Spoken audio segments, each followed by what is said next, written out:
તાલીમાર્થી બહેનો, આજે આપણે કોર્સ 5 સામાજિક વિજ્ઞાન ધોરણ 6 થી 8માં જોઈશું એકમ 4। એમાં વાસ્તવિકતા અને અભિપ્રાયોનો તફાવત, પૂર્વગ્રહ અને પક્ષપાતનો ઓળખ, વિવેચનાત્મક ચિંતનનો અર્થ, વિવેચનાત્મક ચિંતનના શિક્ષકની ભૂમિકા, વિવેચનાત્મક ચિંતનની અંદર શિક્ષકની શું ભૂમિકા છે અને અનુભવજન્ય જ્ઞાનનો શિક્ષણમાં વિનિયોગ।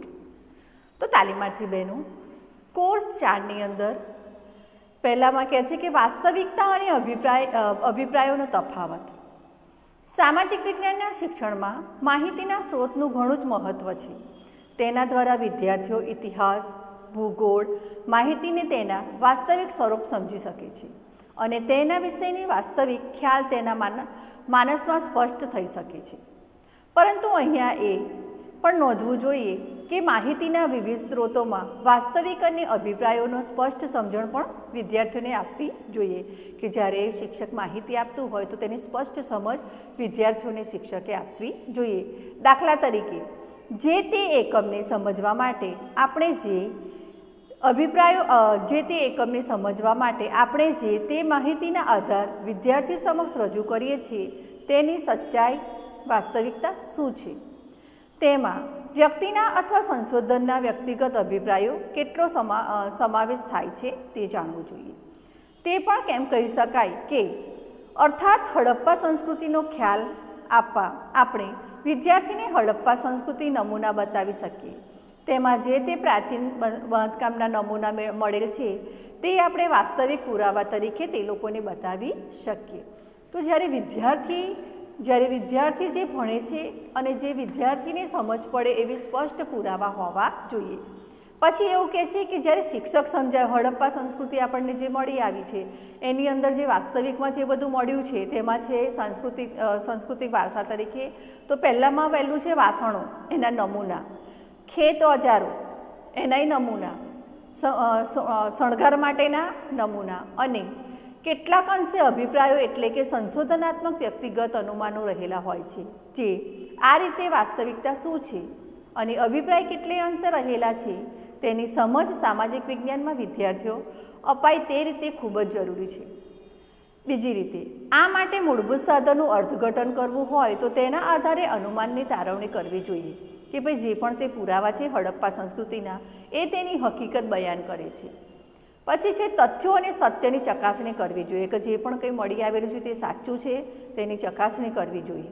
પછી વિષય વસ્તુને કૌશલ્યો વિકાસની તાલીમ આપવી અને ઇચ્છનીય પરિણામ સ્વરૂપે વિદ્યાર્થીઓને ઐતિહાસિક, ભૂગોળ, આર્થિક અને સાંસ્કૃતિક તથ્યોને વિવિધ પ્રકારના આધારોને પુરાવાઓ વર્ગે તટસ્થ રીતે મોકલવા જોઈએ અને સમીક્ષા કરવી જોઈએ। સામાજિક વિજ્ઞાનમાં વિદ્યાર્થીઓ માટે ઘણું મહત્ત્વ ધરાવે છે। પછી છે પૂર્વગ્રહ અને પક્ષપાતની ઓળખ। વિદ્યાર્થી વિષયને કેન્દ્રમાં રાખીને અભ્યાસક્રમની રચના કરવામાં આવે છે કે જ્યારે શિક્ષક ભણાવે છે ત્યારે વિદ્યાર્થીને કેન્દ્રમાં રાખીને તેની રચના કરવામાં આવે છે, જેમાં વિવિધ એકમોને તેના તટસ્થ સ્વરૂપે મૂકવા માટે આવે છે તો ભાવિ નાગરિકો પૂર્વગ્રહ અને અપેક્ષાપાત રહીને તૈયાર કરી શકે છે। તેથી જ અભ્યાસ પણ તેને તે વિષય વસ્તુ પૂર્વગ્રહ અને અપેક્ષાપાત રહીને હોય તેવી જ સામગ્રીને અભ્યાસક્રમમાં સ્થાન આપવું જોઈએ કે જે કંઈ ભણાવે છે વસ્તુ પૂર્વગ્રહને આધારે અને તે સાચી ને સ્પષ્ટ હોય તેને અભ્યાસક્રમમાં સ્થાન આપવું જોઈએ। પૂર્વગ્રહ એટલે કે કોઈ વ્યક્તિને લોકોના સમૂહ માટે કોઈ પણ જાતની પૂર્વ જાણકારી હોવી જોઈએ। ગેરજવાબદારી અભિપ્રાય। પૂર્વગ્રહ એટલે વ્યક્તિ કે વસ્તુ પ્રત્યે અન્યાયકારક વલણ કે જે તે વાસ્તવિક અનુભવ ધરાવતી નથી, જ્યારે પક્ષપાત એટલે તટસ્થ દ્રષ્ટિકોણની આભાર અર્થાતનું ખુલ્લું મન ક્યાં વગરની લાગણી। પૂર્વગ્રહ એટલે પક્ષપાત સામાન્ય રીતે નજીકથી સંબંધિત માનવમાં હોય છે અને પક્ષપાત એ પૂર્વ સામાજિક વિજ્ઞાન વિષય માટે જોખમી લેખી શકાય કેમ કે આનાથી એવું કહી શકે કે તટસ્થ નાગરિક તૈયાર કરવામાં પૂર્વગ્રહ અને પક્ષપાત આધારિત ખ્યાલો અભ્યાસ કરવામાં આવ્યા છે। તમે જે પણ કંઈ ભણાવો છો તે સારા નાગરિક માટે પૂર્વગ્રહ એનું પૂર્વગ્રહનું બાંધવું પડે માળખું કે ભાઈ વિદ્યાર્થીની સમજ કેવી છે, વિદ્યાર્થી કેટલું સમજે છે. સામાજિક વિજ્ઞાનમાં વિષય શિક્ષકે માહિતીના સ્ત્રોત ઉપયોગ દ્વારા શિક્ષણ કાર્ય ખૂબ જ પૂર્વગ્રહ કે પક્ષપાત રીતે અભિપ્રાય તથા વાસ્તવિકતા સંપૂર્ણ ખ્યાલ આપ્યો છે અને ખૂબ જ તે જરૂરી છે. બીજું છે વિવેચનાત્મક ચિંતનનો અર્થ. શ્રીમદ ભગવદ્ ગીતામાં જણાવ્યું છે કે આ જગતના જ્ઞાનની પવિત્ર બીજું કંઈ નથી. આ જ પ્રકારના વિચારો મહર્ષિ શ્રી અરવિંદનો છે. તેઓ કેળવણી વિષય કહે છે કે વિદ્યાર્થીને જ્ઞાન અને ચિંતનનો મહેલ ચણી આપવાના વસ્તુઓ તો જુદી જ છે. એ સ્મૃતિ, નિર્ણય શક્તિ, કલ્પના શક્તિ, તત્વ, તર્કબુદ્ધિ આ બધા જ તત્વ સર્જનાત્મક તત્વોને સક્રિય કરવા માટેની સામગ્રી પૂરી પાડવી એ કેળવણીનું મુખ્ય કાર્ય છે. કોઈપણ વસ્તુ, ઘટના, વિચાર, પરિસ્થિતિ અને પરિણામે સર્વ પાસાઓનો હકારાત્મક, નકારાત્મક અને ઊંડાણપૂર્વકના વિચાર કરીને નિષ્પત્તિને થતું ચિંતન એટલે કે વિવેચનાત્મક ચિંતન. ચિંતનના પ્રક્રિયાથી વિદ્યાર્થીઓ સામાજિક વિજ્ઞાનની વિષય વસ્તુને સમજીને તેનો અર્થ જાણી શકે તે માટે વિષય વસ્તુને જીવનના મહત્ત્વ શું છે તે સમજ આપવી જોઈએ. આપણે શા માટે ભૂગોળ, પર્યાવરણ, વસ્તી શિક્ષણ, અર્થશાસ્ત્ર, રાજનીતિશાસ્ત્ર ભણીએ છીએ તે સમજી શકીએ છીએ. વિષય વસ્તુમાંથી પ્રાપ્ત થતું મૂલ્ય જીવન ઉપયોગી ભાથું બને છે. તે માટે શિક્ષણમાં આ અભિગમ આપવામાં આવ્યો છે. ઉદાહરણ દ્વારા કહીએ કે ડૉક્ટર ફેરિયર બાળકોને લઈને એક પ્રાચીન ગુફા તરફ ગયા. ગુફા ચિત્રોને જોઈને બાળકોની જિજ્ઞાસાવૃત્તિ જાગૃત થઈ. બાળકોએ ગુફા ચિત્રો જોઈને ફેરિયરને એક પ્રશ્ન પૂછ્યો કે પર્યટનથી પાછા ફરી લગભગ 2 અઠવાડિયા સુધી આ અંગે વિદ્યાર્થીઓએ પ્રશ્નની વણઝાર કરી અને ચર્ચા કરી. તે ક્યારે વિદ્યાર્થીઓએ પોતાના મંતવ્યો આપ્યા તે વિદ્યાર્થીના ઉત્સાહ જોઈને ફેરિયરને આ પ્રકારની શિક્ષણ પદ્ધતિ વધુ રસપ્રદ લાગી અને તેમણે આ અંગે વધુ સંશોધન હાથ ધર્યા. ડૉક્ટર ફેરિયર હતા એ બાળકોને લઈને ગુફાના ચિત્રો જોવા ગયા. જ્યારે ગુફામાં ચિત્રો જોવા ગયા ત્યારે આ જોઈને વિદ્યાર્થીઓને વધારે જિજ્ઞાસાવૃત્ત થઈ કે ભાઈ હવે આનાથી આપણે સરને પ્રશ્નો પૂછીએ અને પ્રશ્નોની તેમણે વણઝાર કરી મૂકી અને આ પછી ઘણા બધા ચર્ચાઓ થઈ, ઘણા બધા પ્રશ્નો વર્ગખંડની અંદર થયા.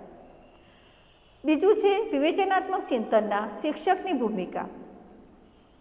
વિવેચનાત્મક ચિંતનના આધારે શિક્ષણ કાર્ય કરવા માટે શિક્ષકની ભૂમિકા ખૂબ જ મહત્ત્વની છે. શિક્ષકને સૌપ્રથમ તો વિદ્યાર્થીની નવીન પદ્ધતિને શીખવવા માટે કે સહભાગી થવા માટે તૈયાર કરવા પડશે. આ પ્રકારની શિક્ષણ પદ્ધતિ થતાં લાભ વિશે કહેવું પડશે અને વિષય વસ્તુની રજૂઆત અને એકમનું આયોજન કેવી રીતે કરવું એ વિદ્યાર્થીઓને જાતે જ પ્રશ્ન પૂછતા થાય અને એકમના વિષય આગળ વધે અને શિક્ષકે ચહેરા ઉપર સ્મિત, ઉત્સાહ અને પ્રેરણાભાવ રાખીને ચર્ચા, પ્રશ્નો, મંતવ્યો, નિવેદન, તારણ જેવી પ્રક્રિયામાં વિદ્યાર્થીઓ સાથે સહભાગી બનવું પડશે. તે માટે શિક્ષકે પોતાના વિચારો વિદ્યાર્થીઓ પર ઠોકી બેસાડવાના નથી, પણ તેને તેની બેઠક ઉપરથી ઊભા થઈને પ્રશ્ન પૂછતું કરી અને સક્રિય રીતે વર્ગખંડમાં માનસિક હાજરી રહે તે માટે જાગૃત કરવા પડશે.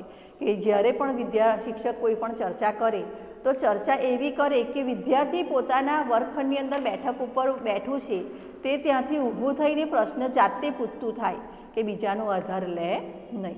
અને વિદ્યાર્થી જ્યારે શિક્ષક શીખવતું હોય તો બધા વિદ્યાર્થીનું ધ્યાન એક કેન્દ્રીય હોવું જોઈએ અને શિક્ષક એવી સમજ આપે કે બધા વિદ્યાર્થીઓને સરળતાથી સમજ પડે અને તે સરળ રીતે પ્રશ્નોત્તરી કરી શકે.